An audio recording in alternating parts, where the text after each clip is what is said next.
আসসালামু আলাইকুম। তো আশা করি আপনারা সকলে ভালোই আছেন। আমিও আলহামদুলিল্লাহ ভালো আছি। তো আমাদের এইদিকে মনে করেন ধান লাগানোর প্রস্তুতি নেওয়া শুরু হয়ে গেছে আর কি।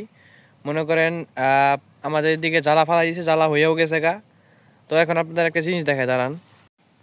এই দেখেন, মনে করেন আমি যে জায়গায় আর কি আগে ঘাস যে জায়গায় আমি আর কি ঘাস কাটতে আসি, তো ওই জায়গায় আজকে মনে করেন আমার দাদা হয়। এই জমিটুকু হলো তার। তো সে এখানে মনে করেন আলবাইয়া হাল দিয়া মানে সবকিছু পরিষ্কার পরিষ্কার করে এখানে মনে করে দেখেন ধানের চারাগুলো যেগুলো আছে ওগুলো লাগাই দিছে। তো এখন অনেকে বলতে পারেন যে এই চারাগুলো আর কি এত তাড়াতাড়ি কি লেগে লাগাইছে, তো কারণটা আপনাদের দেখাই যায় দাঁড়ান। এই দেখেন এই জমিটা মনে করেন এখানে যদি আমি নামি, এখানে মনে করেন প্রায় আমার হাঁটুর উপরে পানি হয়ে যাব। তো এই হাঁটুর উপরে মনে করেন যদি আমি আর কি যে ধানের যে চারাটা হয়, চারা যদি আমি এখানে লাগাই, চারাটা হবেই না, ডুবে গেলে তো মনে করেন চারা হয়ই না। আপনারা সকলে জানেন, যারা কৃষিকাজের ভিতরে জড়িত আছে তারা সকলে জানেন যে চারা যদি আমি পানির নিচে লাগাই দিই চারাটা হইবে না। তো তাই মনে করেন এই যে এইখানে এই যে এরা জ্বালা লাগাইছে, মনে করেন যখন এই জ্বালা হাঁটুর পরিমাণ এই যে এতটুকু যে হাঁটুর পরিমাণ হয়ে যাবে, উচ্চা হয়ে যাবে, তখন ওই জ্বালা ভাঙ্গা আর কি এখানে লাগাই দেওয়া হবে।